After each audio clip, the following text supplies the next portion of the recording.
selamat datang di Kata Kita, podcast yang membahas dunia media dan komunikasi dari sudut pandang yang fresh. Bareng gua Akbar dan gue Halida. Hari ini kita bakal ngebahas hal yang sering banget kita temuin tapi jarang banget kita sadarin, yaitu gaya bahasa di media cetak dan juga gaya bahasa di media sosial. Yap, gaya bahasa di koran ataupun majalah itu cenderung formal dan terstruktur banget, sedangkan di media sosial itu cenderung nyeleneh bahkan bebas banget nih. Nah, pertanyaannya tuh, apa sih beda dari dua gaya bahasa itu? Terus juga, apa sih dampak buat audiens atau juga pembaca? Nah, yang terakhir, kira-kira gaya bahasa apa ya yang bagus buat zaman sekarang? Untuk membahas itu kita sudah kedatangan 3 tamu yang keren-keren dan kece abis banget nih. Yuk kita kenalan satu-satu. Nah, untuk bintang tamu yang pertama ada Awa. Dia sudah lama banget nih berkecimpung di media cetak. Halo Awa. Halo guys, senang banget bisa ikutan ngobrol di sini. Welcome Awa. Selanjutnya ada Ewa nih, seorang content creator yang aktif banget nih mengunggah berbagai kegiatannya di platform media sosial. Ayo Ewa. Halo semuanya. Thank you udah undang gue ke sini. I'm so excited untuk membahas topik ini. Wah, halo Ewa. Nah, untuk yang terakhir ada Devi nih, mahasiswa komunikasi yang sekarang tuh lagi meneliti banyak banget konten-konten yang ada di media sosial. Nah, halo Devi. Hai, makasih udah ajak aku ke podcast ini. Semoga kita bisa sharing hal-hal menarik ya. Oke, langsung aja kita mulai diskusinya. Topik kita hari ini soal perbedaan gaya media sosial dan gaya bahasa di media cetak. Dari segi gaya sampai pengaruh ke pembacanya. Nah, gue mau nanya dulu ke Awak nih. Lo kan udah lama di media cetak. Apa sih paling ciri khasnya itu dari bahasa di media cetak itu? Kalau di media cetak itu gaya bahasa itu memang cenderung formal guys. Struktur tulisannya itu jelas, ada lead, isi, dan penutup. Itu nggak bisa asal nulis aja. Terus harus sesuai kaidah jurnalistik dan tata bahasa itu baku. Terus karena media cetak itu lebih berwibawa kesannya. Ih, gue suka banget tuh sama istilah berwibawa. Tapi kenapa ya kadang orang-orang tuh nganggep bahwa kata itu tuh sebenarnya kata-kata kaku. Karena tren komunikasi tuh udah berubah. Dulu media cetak tuh jadi sumber utama informasi. Jadi wajar aja kalau bahasanya tuh dibuat netral dan serelate itu. Nah, Tapi sekarang orang cari yang lebih cepat dan relate. Itulah mengapa media sosial tuh lebih digemari orang-orang. nah itu dia. Gimana kalau Ewa yang jawab sekarang? Sebagai content creator, lu pasti pakai bahasa yang beda banget dari Awak kan? Kalau untuk bahasa, menurut gue pastinya beda ya. Karena bahasa yang gue pakai di media sosial tuh pakai bahasa sehari-hari aja.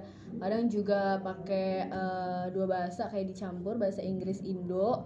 Kayak misalkan gue bikin SG kayak weekend ini gue mau pergi staycation ke Depok nih guys gitu. Terus kadang juga gue pakai kata slang atau kayak kata singkatan, misalnya kayak OOTD check atau kayak cemiil suka yang lagi tren-tren lah. Tapi kayak tujuannya tuh buat kitanya tuh deket gitu loh sama audiens, terus kayak berasa temen aja gitu. Iya Wak, tapi pernah gak sih yang ngerasa dengan gaya bahasa yang kayak gitu tuh kadang gak dianggap serius? Pastinya pernah sih kalau nggak dianggap serius. Soalnya kan bahasanya tuh kan santai ya. Tapi mungkin orang-orang juga sekarang udah tahu ya mana yang serius, mana yang gimmick. Jadi kayak kalau misalkannya terlalu formal juga feel-nya tuh nggak dapet. Nah, terus juga tapi tetap aja kalau misalkannya bahasanya santai atau kayak gayanya bebas nih, isi kontennya juga harus bisa dipertanggungjawabkan. Setuju sih, gaya boleh cair tapi tetap ada batasnya gitu. Nah Devi, lo sebagai mahasiswa komunikasi yang suka menganalisis pasti punya insight menarik nih. Apa faktor utama yang bikin gaya bahasa di kedua media ini berbeda banget? Kalau secara teori komunikasi ya, gaya bahasa tuh dipengaruhi sama dua hal, yaitu audiens sama media penyampaiannya. Kalau misalnya media cetak itu kan sifatnya satu arah ya. Jadi bahasanya pun harus formal, terus sistematis dan gaya bahasanya tuh harus bisa berdiri sendiri tanpa penjelasan tambahan. Sedangkan media sosial itu kan sifatnya interaktif ya. Jadi kita bisa langsung dapat komentar, reaksi, bahkan bisa sampai kita harus klarifikasi kalau misal kita ada salah ngomong gitu. Oh gitu, jadi medsos itu kayak ruang diskusi, tapi kalau misalkan buat media cetak itu lebih ke ruang informasi ya? Iya, persis. Dan karena media sosial itu kan cepat dan real time ya, jadi bahasanya pun spontan. Tapi justru di situ tuh tantangannya, karena spontan jadi rawan adanya miskomunikasi atau bahkan sampai hoax gitu. Nah, ini penting. Awak lo ngerasa nggak sih media cetak sekarang agak tersisih karena kalah cepat sama medsos? Ya pasti ngerasa, tapi menurut gua itu bukan soal kalah atau menang, justru harus saling melengkapi. Media cetak tuh punya kekuatan di dalam informasi. Nah, kalau di medsos itu kekuatannya itu di kecepatan dan jangkauan. Nah, kalau bisa berkolaborasi, pasti hasilnya tuh lebih maksimal gitu. Ih, kayaknya bakal keren banget gak sih? Jadi bukan saingan, tapi justru malah saling dukung. Nah, Ewa, lo sendiri pernah gak sih belajar dari media cetak untuk bikin konten-konten lo itu?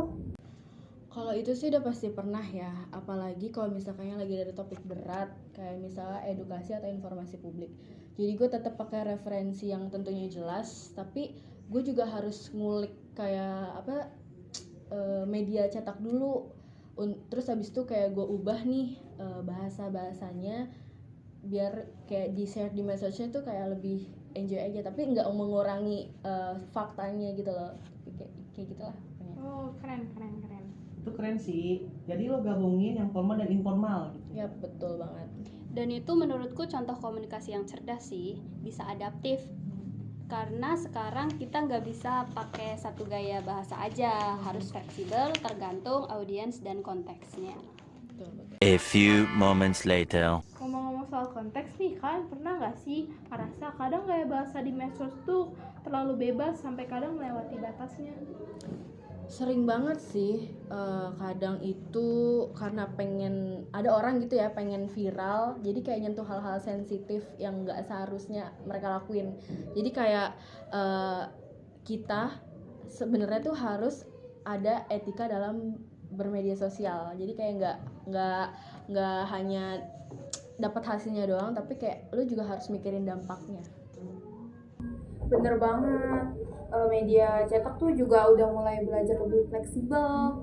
Banyak media cetak yang bikin versi online dengan gaya lebih ringan supaya tetap bisa nyambung ke anak muda gitu loh. Oke, jadi ini gue simpulin aja nih ya. Bahasa media cetak dan media sosial itu emang beda karakter, tapi bukan berarti harus dipisahkan. Justru bisa saling belajar dan mungkin bisa disatukan untuk kerjasama agar hasilnya juga lebih bagus gitu ya. Bener banget nih Bar, berarti yang penting itu kita tetap harus mikirin audiens, tujuan, dan juga tanggung jawab dalam menyampaikan informasi yang kita share nih. Justru yang kita lakuin itu kalau misalkan nggak benar, itu pasti bakal memicu hal-hal yang enggak nih. Setuju banget.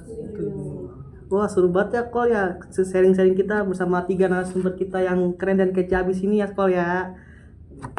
Mantap, terima kasih banget buat Awa, Ewa, dan Devi udah sharing banyak pengalaman dan informasi hari ini.